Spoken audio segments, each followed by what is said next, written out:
here with another really interesting mind, Dr. Bart.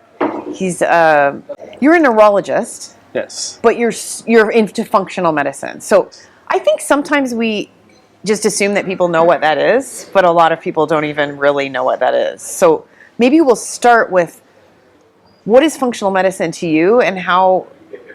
I've never spoken to a neurologist who's into functional medicine. So how does that sort of dovetail together? What is functional medicine to you, and how does it relate to neurology? Okay, so thanks, Anne-Marie, and thank you guys for coming here. I know this is your last session today, so attention span may be an issue, but I'll try to do it as entertaining as I can. So it's a great question because globally, specialists very rarely go to functional medicine. What we see is more general practitioners or naturopathic physicians or nutritionists go into the field of functional medicine. So the reason why I embarked on that journey was that after more than 20 years in practice, I could see that I'm not helping people at all. So I was working as a fireman, dealing with huge fires, huge strokes, very bad neurological conditions, but I was not helping these people. I was saving them, but I felt like really powerless as far as preventing these disorders was concerned. So one day my wife, she was studying as a health coach. She just let me see one of the postcards by Dr. Mark Hyman. And after 20 minutes, I said, yes, that's what I want to do. The root cause and understanding the complexity of our body and the complexity of health and interplay of health with disease, because that's what functional medicine does. It looks at systems biology, so how the brain function, gut function, mood, sleep, the immunity overlap, and how it's related to who we are now, who our parents were before conceiving us, and how our life journey contributed to that. A great thing, the great discovery for me was that as a person, as an organism, I'm not alone. I have few thousand friends on me. So whatever happens to me is because what is happening to them. Okay. Yes? So I'm just a part of the huge family, and we get healthy together, get sick together. So in a nutshell, that's what functional medicine does. It looks not at an individual with the itchy finger. It's about the whole system and why this comes, and any other symptoms that we can connect together into the stem. Yes. And when you go to the doctor normally, I mean, I've been having tests for just my age and going through, and it's just amazing how you go to the one doctor for the one part of your body and the other doctor for the other, and no one's putting any of it together. That's very true. And you mentioned a very important thing. People say, oh, it's age. If we think what is age, age means how many years, months or weeks we spend on this planet. So it means how many things we were exposed to. And we call it in functional medicine exposome. It all matters, because how you are today is the composite effect of everything that you experience in life.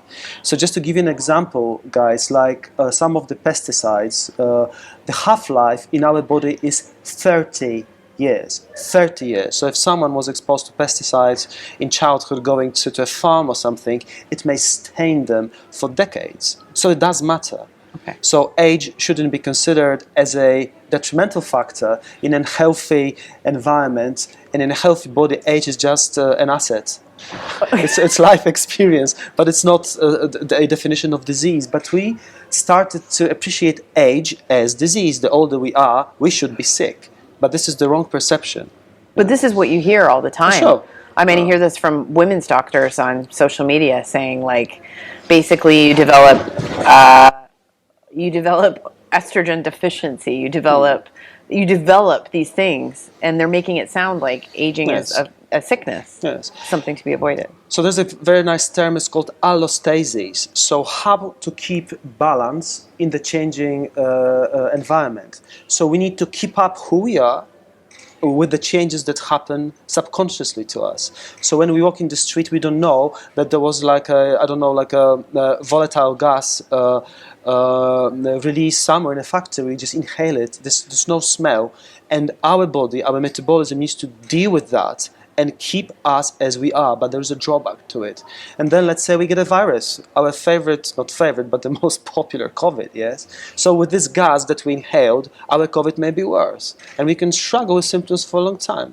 Yes, Okay. but our body tries to keep that balance. So sometimes the endocrine effects, like the estrogens, thyroid, are after effects of, well, stress, for example. Okay. So the stress axis is overriding the other hormonal axes in our body.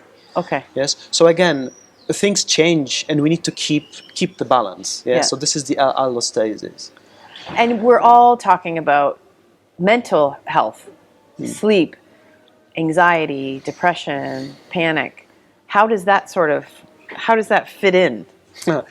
It fits there perfectly because mental health is, again, it's the outcome of the matrix of interactions within our body with our microbiome. So mental health issues, for example, depression is not Prozac deficiency.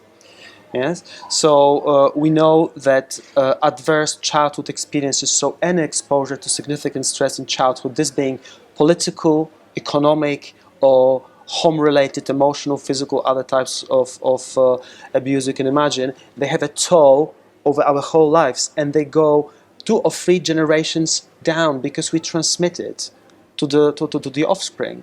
So it comes with the epigenetics. So our DNA is like a huge library, like the American Congress Library. We have books for everything.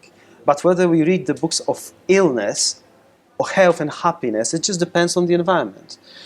And when the environment is repetitive, we just put a set of books on the table. So I'm just oversimplifying the methylation of DNA. So this is the framework, and we read it constantly because nothing changes. So when a child is conceived with this methylation with the DNA from both parents. So that's why the offspring inherits the epigenetic framework from the parents. And there is research saying that it goes down 2-3 generations. So, and then it affects mental health.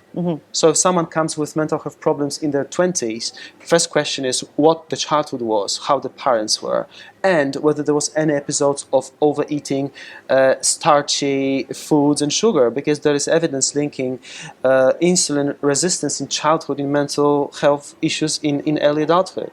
Okay. Yes. So, I mean, there's so many things connected to that, and also microbiome health. If you have wrong microbes, there's an amino acid tryptophan. It may be converted to serotonin, which is the hormone of happiness, and melatonin, which is the hormone of sleep. But the bad microbes can produce something else that causes depression, OCD, autistic spectrum disorder. Okay. So it's always happening, here. Yes. So when you hear, because the way it's spoken about in the world is that there's this epidemic of depression and we need to normalize medication, and it sounds to me like you're saying the cause is often much more physical. Yeah, so the cause is multi-level, and also the educational system. And again, this is my personal view, but also based on research, is that the stress is imprinted into us from the very first day we go to the nursery. Then through university, if people graduate, then through work, it's stress, and depression comes as epidemics not because it's isolated Prozac deficiency. It comes because of that pathway that we were pushed into, and we stay on it. Okay. You talked about viruses. We think all about viruses in the last couple of years. But I'm interested in, because we talked before, and you talked about, we have all these viruses inside. We are viruses. We're viruses and funguses. And can you just talk a little bit about that, how that is part of us? Yes. It's a very interesting question. So we basically have viruses that mankind was exposed through millennia. We have them silent in our DNA. So our DNA is storing their genetic material for whatever reason, like a memoir, what happened 50,000 years ago. So these are silent, these are not viruses that will infect us. This is our genetics, but there are viruses like Epstein-Barr, herpes, HPV, and many others that once they invade our body, we are not cured from them. So they may come up in the times of our body being in a strain. So like we get, again, intoxicated with the environmental toxins, or deliberately our lifestyle is wrong, or stress. So then these viruses, that they get activated. Probably some of you know people with cold sore. So we know that cold sores come up when we are weaker, like we go to the sun or we stressed. One of my patients, she had she was having acute attacks of herpes on her face after stressful corporate meeting. So she was going to a meeting, next day half face she had herpetic eruptions coming. Wow.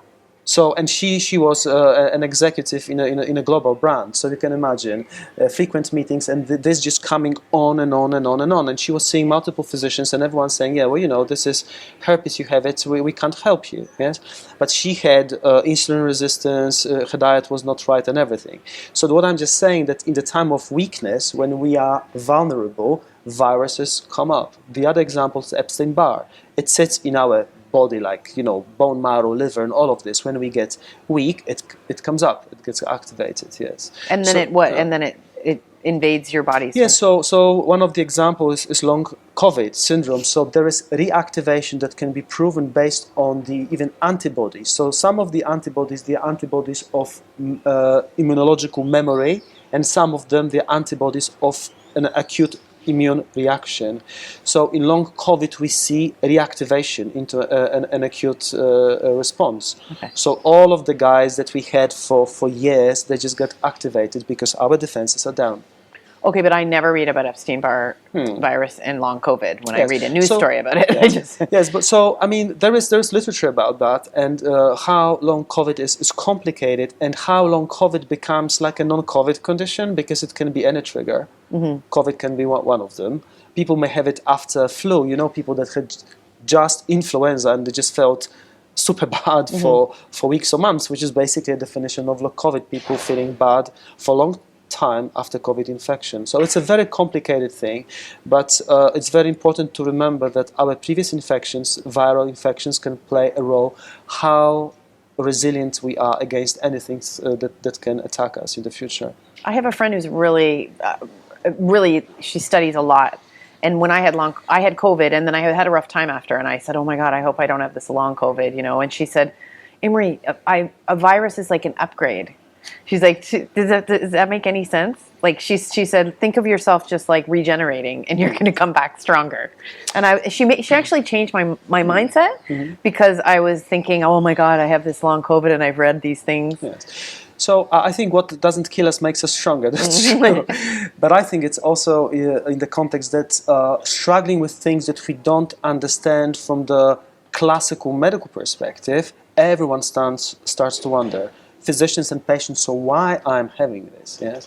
So I would say that the mainstream medicine would fail to answer this, because when you do standard testing, you may find some subtleties that will not explain why you're feeling that bad. Yes, but this attention, refocusing attention to what is my metabolic health, what is my nutrition, what is my lifestyle, what are my biofeedback parameters that can tell me, am I expecting longevity or short life and many years spent in suffering? Because there are some established health assets that can independently tell us in numbers, am I good for long or not? Am I good for long? Yeah. Yeah, because also if you're going to live a long time but you're not going to feel very good, that's another. Yes. So you see, this is this concept of compact morbidity. So let's say that someone lives 90 years and retires at the age of 64, and before retirement, aches and pains start, back, knees, hips, everything. So 30 years of life, the last 30 years of life, where the abundance, happiness should be the overriding force in life, becomes suffering. And so we know that grandparents, they were most likely the suffering ones. So the idea of compound morbidity shortens this time of suffering. I did it to a day or a few days just before expiration, if I can put it that way. So we live up to 90, one day we get sick, and off, and we die. Yeah. But this is like, but people say it's like in the animals. It's like some of you may have pets, or you heard about people having pets. So dogs, they live long and then, or short, and then suddenly something happens and they're gone. Yes. Yeah. So there are also organisms like we are. It's just an example because we look at humans only, but there are patterns from biology to see how it works. Yes. Let's talk about movement, because I'm seeing a real shift, and one of our trends this year that we had in Live Healthy for exercise, it's less exercise. It's actually like moderation in exercise, and we're coming around to this idea that exercising too much can be as stressful for your body as some other things. And now people are walking and just strength training. Can you speak to that sort of shift and what you think about it and what you think is ideal? So it's a great question because exercise is an important aspect of life. We are in a very active place here. Yes, the bridge is very active. You know, we can do all of the sports activities. So sport is not an answer to everything. Sport is part of physical activity, is part of our lifestyle. To understand why we shouldn't be overkilling ourselves with too much physical activity is to understand what health is. Health is not absence of disease. It's not us sitting, not feeling ill. This is not health. Health is an asset. It's active. So sport is a good example. If you exercise, your muscle memory and your fitness memory is like for 2 weeks. If you stop, the body, like in business, downsizes, adjusts things. So in that context, a sustainable long-term plan is better than something quick, agitated, super intense, and we drop it down. The next thing is over-exercising is a stressor, like fasting too much is a stressor. So the brain adrenal axis is activated. So people who bravely walk across the country, there was a guy who walked across UAE, 750 kilometers. His lab results showed inflammatory parameters like 30, 40 times above the norm. Wow. Okay? Wow. So when people do very intensive physical activity every day, 7 days a week, it has nothing to do with health. It has to do with disease, injury, and a downhill course, like the falling star. It will end up bad sooner or later. So the conservative guidelines say that we should be having either or 75 minutes of intensive physical activity per week. And intensive physical activity is, of course, subjective. It's the physical activity that we can't keep up with our breath, so we can't talk during that. Everyone has different heart rate when physical activity is concerned, so this is not the cutoff. So 75 minutes of intensive or 150 moderate. Okay. And moderate activity is the one that we can talk when we do it. So it's like brisk walking, dancing, you know. So I'm not saying this is maximum, but just to show you the expected range to keep us active enough. Of course, if someone is a professional sportsman, the rules are a little bit different. Mm-hmm. Yes. Mm-hmm. So there was a question: what is the ideal sustainable life pattern as far as exercise is concerned? If I have athletes, I tell them, let go, pause, relax, do yoga. When I have office people, I say, stand up, do cardio at least twice a week, do yoga pilates at least twice a week, or some weight exercise with a coach. Someone needs to guide you. Just can't go to the gym, pump it up, cause injury, do the wrong exercises, and all of that. So I think moderate, regular activity, so like 20 minutes, 30 minutes of brisk walking per day should be enough on average. But there's no one is average, yes? Everyone needs something else. So a blend of cardio, weight exercise, weights being in a gym, or just your body weight, Mother Earth, and force of gravity should do the job. And does that change through your life? Like, should you shift what you're doing? Yes, it's an excellent question. You mentioned the aging. Yeah. So life experience. So more life experience we get, more weight exercise we need. So the elderly, the senile people need weights. So deadlifts, I'm not saying that anyone should be asking their grandma to go and do 100 kg deadlift, but with the private trainer, right weight, these people get better. Their mobility. People who have dementia. I'm saying the elderly. Yeah. Yes. So no one thinks about exercise in elderly. So when we are young, we do all of the bad things. We injure our bodies through martial arts, contact sports, other things. Yes. So I think there's no recipe, but the older we are, the more weight exercise we should have in our total exercise. Yes. Okay. Cardio is important, but the easiest things like walking are really the best. We are made to walk. We were hunters and gatherers, so our ancestors thousands of years ago, they were not pumping up any iron bars. They were just walking. Look at the ancient Greeks or other civilizations that we have, paintings or sculptures. There were no gyms there. It was, again, Mother Earth, force of gravity, climbing trees, riding horses, and all of this. Yeah. So diversity of exercise. Also, it's important not to bore your body with the same. So if someone just goes and do bench presses 20 minutes, there's pecs like that, chicken legs, So, of course, the question is, do you do it to look good, or do you do it to help your body? So I would say if someone says, "Oh, I want a six-pack," you say, "Yes, have six-pack like your six friends around you, like you being the sixth one." So it's more about socializing rather than just focus on some elements of your muscle structure. Yes. Well, I mean, it's the only thing, like literally everything I ever write about, any problem, if you look, exercise or lack of it is a contributing factor. Yes. It seems like it's almost literally a contributing factor Yes. for any form of disease or Yes. deterioration. Yes, but then it's also neglecting other aspects. So we can't over-exercise stress. And what happens? People get super stressful jobs. I ask my patients, "What is your stress scale at work?" 10 out of 10. Okay, what's your exercise pattern? 7 days a week, 2 CrossFit classes, 1 in the morning, 1 after work. I mean, they exercise too much. Right. They are physically stressed and damaged with this, and they stress up at work. So the balance is key. So if one of my friends doing these CrossFit sessions, they may eat like 3 pizzas, and it's okay because I exercise. So you see the misconception that when I do more, then I can veer from what is healthy. Yeah. It creates lots of problems. So Yeah. I say moderation across the board. Yeah. Yes. I've had those patterns in my life too when I was younger where I was exercising so much. Like because I had anxiety. So I was like, I had to do those things to be able to live. Like I had to do a spinning class, then a Bikram yoga class, and I had to make my schedule, and that's how I would get through the week. And so when I see people now doing it, I feel like that's inherently unhealthy. If you have to do those things to be able to function and Yes. be calm, at Yes. least.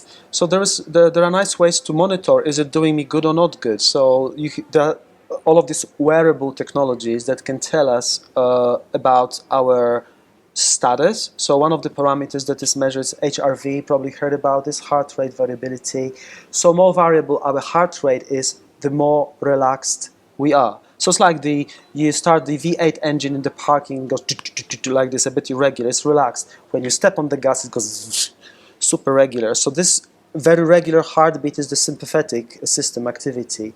The more irregular one, I'm not speaking about arrhythmias, just the distance between the heartbeat. It's not missing a beat, but just distance. So if more distant it becomes, it's the parasympathetic activity. So if there is a bigger variability, it means there's more parasympathetic influence, so more tranquility, repair, and healing there is in our system. So with any pattern of exercise, if your HRV goes down, and HRV is linked to early mortality, longevity, and all of the non-communicable diseases like heart attacks, strokes, dementia, and cancer, you have your answer. Is my lifestyle right? It's not only exercise, but then you can see. So let's say work stress is same, then you change your exercise pattern and you check how your HRV changes. There are other numeric feedbacks like the VO2 max, like how much oxygen you're using in exercise, that tells you overall fitness. But there are ways to tell you whether when you go to sleep after a busy day and over exercising, does your heart slows down enough so you're resting enough. So there is a feedback. Everyone is different. So in that context, I know this was one of the questions, whether wearable technologies can help us. Yes, they can. And I'm not brand specific. The one that you wear and the one that you use to monitor your body. Yes. Okay, so do you use one? Yes. What do you use? This one. Oura. Yes, I use Oura. I used iWatch. I use both. I change them. Each of these is different, but it gives me an amazing. It gives me an amazing feedback on my body. And I had a very stressful week this week, and my application said slow down. Your aura. So Yes, It it's says, my resilience dropped down, right. and it told me, be careful. Oh, Just be okay. careful. Okay. And when I look in the mirror, I seem same, like I don't see any difference, but the biology behind that tells me, be careful. So this is a easy and accessible way to do that. There are other ways that are more costly, like you can take, I told you about the DNA methylation and the epigenetics. So the genes, they translate into protein, and protein is function, and function is us.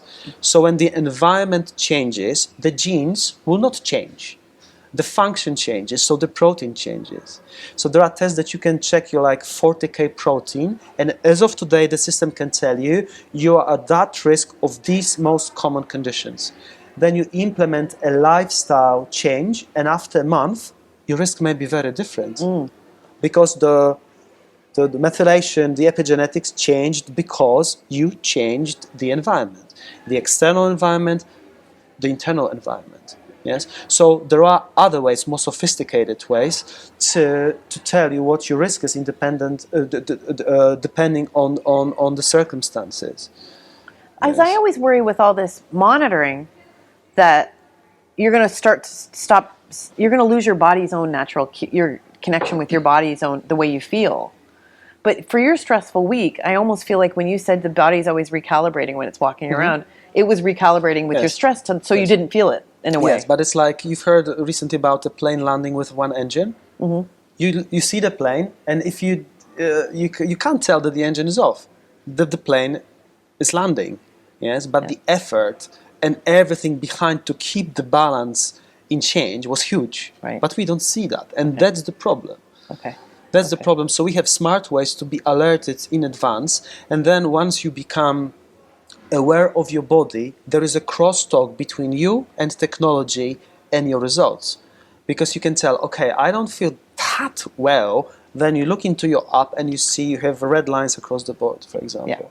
So then, with time, I think we may not need to use it every day, but it somehow allows you to learn the language of your body, what it tells you, just with a subtle whisper. Right. You know? Like we've gotten disconnected, use that to get connected, and then maybe disconnect again. So the glucose monitors, for example, they're the same. So people may feel dizzy, yes, or just yawning, and then you see some get a glucose spike, some get a low glucose, or bad dreams. You check your night reading, and you have hypos because you had a high carb meal. So next night, evening, you may take sort of more protein fats and eat a bit earlier, and then your night will be better. Yeah. As an example, everyone is different, but it's an immediate feedback. And how? I mean, we talked a little bit about this before, but how about just being unconnected from the natural world? Like the disconnect. We're inside. We're in concrete. We're not on the beach or the grass, or like what is that doing to us? So the recipe for healthy and sustainable life is having clean air, clean light, clean water, clean purpose, community, belonging, and your dharma. So you do something with passion, and it's the service to the community. Yes. So when we don't have those, there's a disconnect. So the main disconnect, people say that the rubber soles in shoes were introduced like in 50s, which disconnected us from Mother Earth. Yes, and the contact of Mother Earth, there's research about this, probably heard about grounding, replaces the electrons. So inflammation in the body deprives the body of the electrons. So when we touch Mother Earth with our bare body, like, feet on the grass, on the beach, or you put your hands in the water in a lake or something, you get connected to this big condensator. So the thunderstorms, the solar wind, this is all electrons. It gets into Mother Earth. So that's what Tesla wanted to do. The Tesla tower was to give electricity to everyone because it sits in the earth. So this is one of the disconnects, yes. The other disconnect is artificial light. So they did an experiment with fruit flies. Fruit flies, they share like 97% genetics with us. So they put half of the fruit flies in LED light, half of the fruit flies in a daylight. So the LED ones, half of them died, basically, sooner than expected. Yes, the magnetic field, the electromagnetic field, EMF, for example, now with the new electric cars, the levels of EMF emitted during fast charging are like 10 or 100 times above any norm. So when you charge your electric car, run and take your children, your pets from the car. But they're not. No one's. I just saw this on TikTok. Someone say, "Do not sit in your car." Yes. Because people are charging run. them and Yes. sitting in them. No, don't. And they're like 10% of cars now. Yeah. But you're the first official person I've heard say this. Just some guy on TikTok. You have official measures done, Yeah. and people are not warned. Yes. Right. So this is this physical pollution. Yeah. And we have deprivation of darkness. So daylight and nighttime is the natural cycle that our body is reading. So we should be waking up with the sun, see the blue wave light from the rising sun, which stimulates brain adrenal axis with positive stress, and we wind up for the day. And in the evening, we should see the sun set. The warmer waves of light, more red, like natural candles, the oil lamps, and all of this, which goes to the pineal gland, and the body says, all right, time to sleep. What happens at night? You have street lights. It's air pollution, basically, yes? We spend the time on using screens, watching television, so this is all blue light, and then people go to sleep and say, Doc, I can't sleep, I just toss and turn, tired but wired, because your brain, it's like Siri or Alexa, you say, brain, don't sleep, let's be stressed. So then you go to bed, you're tired, and you can't fall asleep. So this is this physical pollution. Yeah. Yes. So darkness deprivation is one of the serious problems no one speaks about. There's no night. We don't see stars in the city anymore. No. You see the moon and maybe just is it Jupiter or something just underneath that. That's it. Yes. I know I was in Canada up north and I saw the stars and I felt like this feeling I'd never felt in years. No. I just felt this amazing sense of like No. peace and awe, and it must be Yes. something to do with this, right? Yes, it does. And also, we don't know that we have a compass inbuilt in our body. We have a magnetic receptor in here, in between, at the level of the sphenoid sinus. We have special crystal cells that tell us where the north is. Yes, read about this. This is amazing. But in this polluted environment and this sense being completely abandoned, we don't use this. Right. What we use maps, we use GPS and all of this. We are well equipped to live on this planet, but the amount of pollution is so crazy that we just become like, I don't know, like eagles with no feather in a cage, fed on a conveyor belt. Yes. Yeah. And we just learn how to do the hen noises, Okay, when you mentioned EMFs, I think you still got people looking at you sideways if you say you're concerned about Wi-Fi, because I say that, and people look at me sideways. So I am concerned about it though, because it is everywhere and we can't see it. It's almost like a certain kind of pollution, like you're saying. So, let alone from the electric cars, what should we do? Is there a way to mitigate it? Of course there is. So if again, speaking about sustainability, some people will be convinced if you say you can save 500 dirhams a year just switching your Wi-Fi for the night. Yes, you can do an experiment. I did it at home. I switched off the Wi-Fi, and of course, all of the kids they just shouted. This is an immediate effect. But then I did it. You didn't tell them. You just no. That's funny. But this is not the effect I was speaking about. But try it on yourself. Ask maybe someone else in your home to switch it on and off. You will not know, and tell them how you slept. Just make this as an experiment. I leave it for you to see if you can feel any difference. Yes. So this is the low intensity magnetic field. Like microwave is okay, MRI is okay, Wi-Fi is okay. Yes, it's okay. But if we don't need it, the electricity is lost for no reason, and it's adding to the carbon print. Yes. Yeah. But try it. Switch it on and off, and ask the other adult at home, not screaming at you. I can't do my TikTok. If you felt any difference, if the night was better. I did hear a man say that he built his room is like, I think it's called a Faraday cage, right? Where it's blocked off. It has not, and he said the way he sleeps in that room in his house is like nothing else. Yes. It sounded lovely. Yeah, so you can do it like that, or have a wooden hut somewhere in the forest close to the lake, and it does the job. Yeah. So. Well, you're really a lot about strokes, and strokes are scary, and a lot of people are having them. So can you sort of tell us what happens when you have a stroke, how you can what you can be doing now to sort of prevent that? Yeah, so of course, when you have a stroke, call 911, go to the nearest hospital, don't try to sleep it How over. do you know? Okay? How do you know when you're Oh, having, so or someone you're yeah. talking? So when you notice that someone has like problems with speech, suddenly the droopy face, weakness on one side of the body, or suddenly starts behaving oddly or is unconscious. So this is like the face. When you notice focal neurological signs, activate the alarm and bring people straight to the hospital. So I'm on call tonight, and unfortunately I will see a few souls coming with strokes, and this is bad because young people get them. But this is all preventable. Yeah, so the prevention comes from the right and balanced eating. Yeah, so eating organic, avoiding lots of carbs, then regular moderate exercise, regular sleeping, finding balance with your work and life, levels, and yes, being with nature, and again having the purpose and belonging. It's lots of things. See a functional practitioner to discuss this, because I see many people, they come and say, I need a checkup. Say, okay, are you ready for this? Yes, I am. So then we dig into this, and it's like eye-opener for everyone. So the patient says, I feel healthy. Why am I having all of these bad results? Why this is high? Why I have metals in my system? Why my kidneys are failing? Why this, why that? So the good news is this is all reversible. We can revert that. But the action should start even at school with food. When you see what kids are given at school, mac and cheese, cupcakes, pizza, and as vegetables they get potatoes and chips. Yes. And cheese on this. Yeah. Yeah. So this is the time to intervene, is the right nutrition and right health patterns, starting from early nursery and primary school. Okay. Does anybody have any questions?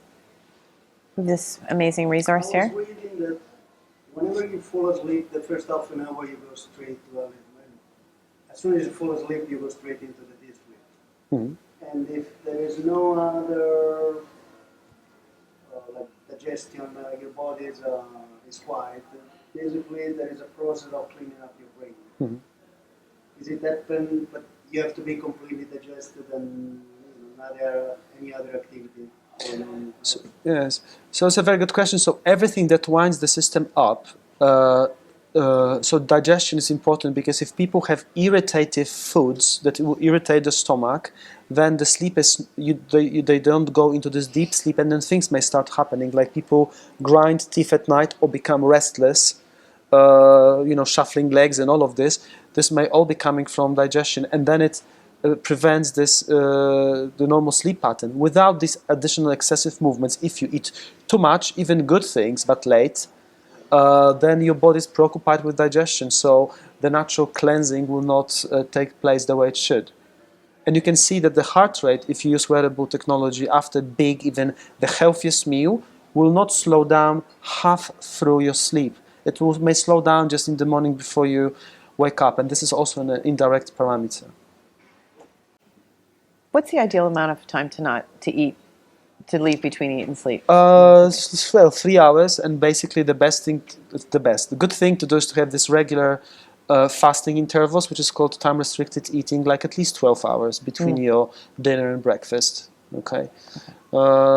This is the time for the body to cleanse, as you mentioned, the brain cleansing, but also there's a process of, we call it autophagia. So the body cleanses all of the damaged cells, remove cancer cells, and this happens in the time of fasting, because we are made for scarcity. We are not made for the abundance. So the fasting period brings the scarcity that our ancestors had when roaming through savannah and having just few grains here and there to munch on and nothing else.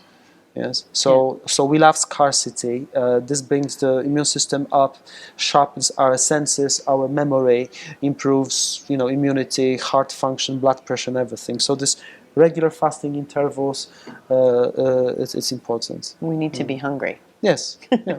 What would be the one thing, if you could leave people with like one thing they could do? Define your health goals and really feel your body. Am I right? And don't look for quick solutions, because and nothing fancy, nothing sophisticated. If you tweak 30% of what you do across all of your life functions, across your nutrition and all of the other things I told you about, it will have an enormous impact on the way you feel. If you do 500% with exercise only, for example, subscribing with a place, and it's nothing against the bridge, but just if you just go for very intensive exercise, this will not help you. You may feel better because you committed to something, but it's better to commit with smaller amounts to multiple aspects of life rather than overdo with one. It's always this way, but we always want one thing. Yes, right? I know. This Because is it's the whole- visible, the January thing. Yeah, and it's easy. We Yeah. want it easy, yeah. Oh, well, listen, thank you so much. It's Thank you, it was fascinating. a pleasure. And Thank Dr. you. Bart's going to be doing some writing for Live Healthy and passing on because he's got a lot of things that we can talk about. Yes, Yeah, with pleasure. cool. Okay. Thanks, guys. Thank you so much.